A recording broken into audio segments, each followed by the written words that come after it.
made this famous quote or a famous speech, and he was talking about him being as a pundit, black man. He also referred to Alex Scott as well, spoke about Alex Scott. He talked about the people on Twitter that are questioning why he's on TV, and is it only because of Black Lives Matter? How do you lot feel, or did you lot get a chance to watch it? Because I thought it was quite deep. I thought it was a good speech. I think I was with him at certain points, but certain points it felt like his answer seemed like it was something like he was almost blindsided. But he clearly wasn't blindsided by the question. Why? I felt like it felt like he didn't like study the question properly. Like the way, like I think there was one thing that stuck in my mind was when I think it was, I'm paraphrasing, about if I think it was Black and Asians wanted to do certain things, just put yourself out there, and you'll get it. And I was like, dude, you know that's not how it works, and you're kind of doing that thing that a lot of like white people or like racist people will say when like people of color, people who aren't white say things like, when people who aren't white say things like it's not as easy as people say to get into certain like fields. He did that whole thing that a lot of racists say when they say, "Oh, just work hard, put your name there, and you'll get it." I believe so, though. This is the thing. I believe that is a part of it. Obviously, everything is to do with hard work, but it's like he just reduced it to just purely that, and that was the one that kind of made me look just like. My thing is that people will take it that way, but then it's kind of like you got to kind of read between the lines in the sense of people don't. I feel that or in our culture, or in our society, Black people, we don't put ourselves out enough, as much as we should. I don't know if that's because of systemic racism and what it is. Probably it is. So I find a lot of us can be a bit kind of write ourselves off without even trying. So it's kind of like, oh no, there's no point of applying for that job because, we're not going to get it, or because this is going to happen. So I can see in a sense where he's just like, yeah, try. But yeah, he's talking from obviously a professional footballer, ex-professional football. So he's kind of set already, or he was already kind of set in the sense of he had the opportunities there. But I do kind of agree with him when he says that we need to kind of put ourselves out there a lot more. And it's even going back to the conversation that we had, is it with John Bennett? Like, shout out John Bennett, where he was just like, need to be a lot more confident in putting ourselves forward. Like, don't be afraid of hearing the word no. Or, you know what I mean? Like, look at even like what some of the other podcasters are doing. Like, shout out to all of them. Gold Diggers, all of them. Tap In Football, they're all getting featured on Sky Sports.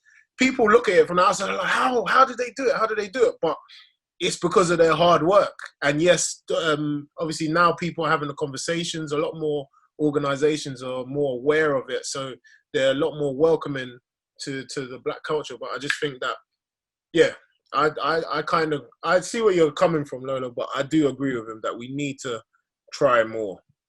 Definitely. Sky's the limit. Sky's the limit, bro. Well, obviously, I didn't really hear what I just caught onto the thing that he was saying about Alex Scott. That's the only thing that I caught onto. I didn't see him talk about the first half or what he was talking about.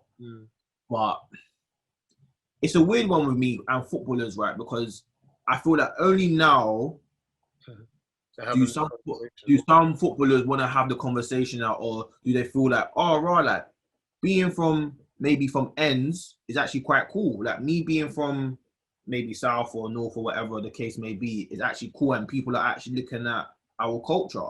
Whereas before, if you bring these kind of conversations up, I don't really think that footballers really want to know, because they're making their bread, which is cool. But only now people want to now come back and be like, oh, but back in like 2 years ago, did you not see what happened A, B, and C? That this happened to me. What, 2 years ago you had the same voice? Have a voice as well then. Since Micah Richards is saying, Black people, just put yourself out there. Okay, footballers, when man are being racist to you, or they're not picking you because of your color of your skin or a certain way that you're doing certain things, speak up. Don't now wait for fans or media to come and now back you. Have your own voice. Do you understand what I'm trying to say? Since it's that easy just to go and throw yourself and do things. Do you understand? Clearly it's not that easy. Because if it was, I'm sure a lot of people would try and put themselves forward for a lot of things if they know how to get there. you understand what I'm trying to say? But on the second half of what he was saying about Alex Scott, like, I really big him up for standing up for her and talking his mind up in that situation, because there are so many crap pundits out there that are males that are still on Sky Sports or still on your radio stations chatting a bag of nonsense. Do you understand? So when you have someone that, like he said, like Alex Scott, who studies the game, who watches football, and when she speaks, what she's saying makes sense. A lot of these men, like your Graham Souness's, your Paul Merson's, all of these men that kick ball like what? A good maybe 30 years ago, the times have changed. They're still stuck in their era of football, or in their mentality of how football should be played, when really football has changed now. There's a whole new aspect of football. And bringing in someone like Alex Scott, who's young, who's is she still kicking ball right now, or has she retired? Retired. She's retired. But she's so she's just retired. I am assuming that she's in her footballing career, that she's won a lot of trophies. Yeah, she's won. She won the. I think because she won the Champions League with Arsenal, scored the winning goal. She's won like the leagues, cups, everything with Arsenal. Obviously, a starter for England, captain for Arsenal. She's like massive, and obviously she's got the degree from uni. Plus, she's also been a pundit. So a lot of the backlash there is just it's unnecessary. Yeah, the backlash doesn't really make sense, because again, again, the FA or the footballing world want women to now have equal pay, equal rights in football and whatever. Yeah, people can debate whether or not women's football in terms of quality is not the same as men, but they're gonna get there. Do you understand? But if we're now coming to say Alex Scott's career as someone who's won Champions leagues, she's even captain or represented her country, what more do you want? Because isn't not the same guys that have come from the FA or the Premier League, are they not coaching the women or not? Yes or no? I don't. Yeah, like, because isn't Phil Neville's is the England women's coach manager for England. So my thing is that they're getting coached in their eyes by some of the best managers in their field, in it, that are males, quote unquote. Yeah. So why shouldn't Alex Scott have an opinion on football, or say, if, I don't know, let's say for instance someone like who can I say, Aaron Wan-Bissaka's having a bad game. She should be allowed to have an opinion, which, number one, she's a professional. Aaron Wan-Bissaka's a professional. She should have, her opinion on what she sees. And if it makes sense, then why not? Let her talk her things. But at the end of the day, it's just because, obviously, like, people are now going to be tying it to, Black Lives Matter this and Black Lives Matter that. But let's be honest. Graham Souness, Paul Merson, who else? Danny Murphy, Michael Owen, Jermaine Genius, all of them, man, to a degree, they chat crap. And to be honest, even the way they speak, it's annoying. Like, it's annoying. This is bare stale. Do you understand that? So bring in some new characters. Bring in something fresh. You know what I'm trying to say? Yeah. Because, like, I've always said it, just in general in life, ignoring, like, the race part of it, everything has a cycle. Like, I think she's got massive backlash for possibly being, and it has not even confirmed yet, I don't think, or possibly being the new presenter on A Question of Sport, which I think is hosted by Sue Barker or Baker, the tennis lady, who, by the way, has won nothing in her career, by the way. Which I always like she's been holding down that show for years. She's a fairly advanced in age lady. She's been there for time. And realistically, even if it wasn't Alex, someone was going to take it, because she's an older woman. Just older in general. A lot of the guys on Soccer Saturday, they're older in general. So it's going to be a case of freshening things up. And just because it so happens to be Alex, they're assuming, it's only because she's a black woman. It's like, no, she's qualified for one thing. She's won more than the person who's actually in hosting it at the moment. And in general, things have a cycle. We're in a more social media age. We're in a more modern age where she has more knowledge of and is more used to. So things are going to happen. It makes sense. But a lot of people are just so blinded to the situation of Black Lives Matter and the fact that their racism is being shown to them, that it's being shown to them and they don't like it. They're ignoring the fact that the woman has the credentials you are asking for. It's like, she's got all, so what are you actually mad at? She has been a pundit. She has been a presenter. She's got even the freaking degree for it. She's been playing the sport. So what else do you want her to do? It is similar to was it Laura Woods on Talk Sport as well? The amount of stick that she gets for just being a presenter, a lead presenter. And the thing is, she knows her stuff. She knows her stuff, just like Alex Scott does. So yeah, no, I definitely agree with the both of you when it comes to that. But yeah, shout out Micah Richards for that. We need more conversations. We do need a lot more conversations like that. I like him anyway. He's a bit of more of a fresh person anyway. So I'm giving him a blight. He's happy. He smiles. He laughs. I'll give him a blight this time, but it's like, I like him. He's more time out of not. He does speak. He has some sense, and he's just fun to listen to. Yeah. No, definitely.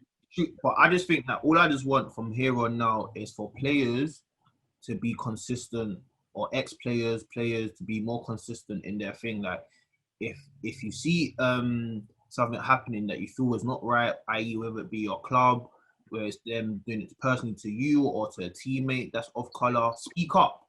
At the end of the day, like, stop waiting until your career's done, or you have to wait until, you win something for people to now feel like, okay, because you've won something, that your chat is valid. Like, no, like, your chat is valid regardless. But don't let it be this thing where you're picking and choosing when you want to pick up the black mantle to now chat. Do you think, quickly, talking about on the Black Lives Matter as well, Les Ferdinand, QPR, they came out this week, I think, they refused to kneel? In the case of, he didn't see, I didn't read all of it. Yeah, because he didn't see what the point, that they've lost the point of it. I get it. Because I'm personally of an opinion, it's the kneeling thing, I like it, but it's not by force. Especially if you're not actually doing anything other than kneeling. Like, if they're doing something other than kneeling, like in terms of giving back and doing all the stuff they do, the kneeling is not by force. It's literally, it is, for all intents and purposes, it is performative in general. It's you're performing an act. Mm-hmm. So as long as, like, they're actually they're not doing it because they don't believe in the actual, not the political aspect of it, but the actual meaning of what Black Lives Matter is, but they do something else, which I think they are. But it's not a big issue. It's literally a case of, we don't see the point in actually kneeling anymore, but we're doing other things, so it doesn't really matter. Mm-hmm. Okay. What about you, Sammy? What do you think? I kind of agree with Lola. I think that the Black Lives Matter movement, I think it kind of served its purpose in it for that time period when it was happening, do you understand, in lockdown. Because again, no one don't know what's going on in America. No one knows if these people, if the police officers have been arrested or if they're in jail for one. No one knows what's going on in America with a lot of other things that are happening. So leaning down and raising up your fist, doing Black Power, what's that actually doing for anybody? You understand? So I think that what Lola's saying, I agree that it's either we stop leaning and we start now putting things into practice and finding solutions of how we can now help our community or help maybe what's going on in America, or let us just shut up and face our front. Simple as that. It's the truth, because marching and protesting, how long have we been protesting or marching for? Do you understand? So if nothing's happening or nothing's changing, go about your business. Because now it's looking like when change is being made now, like the Micah Richards thing and the Alex Scott thing that's happening, people are now saying, is it only because Black Lives Matter? Or is it only because you want more equality or you want more Black people in this and that? So it's like, okay, the solution is that, we are marching and things are happening. You're seeing Micah Richards on your screen. You're seeing Alex Scott on your screen. You're seeing someone like Chunks being signed by Sky Sports. Yeah.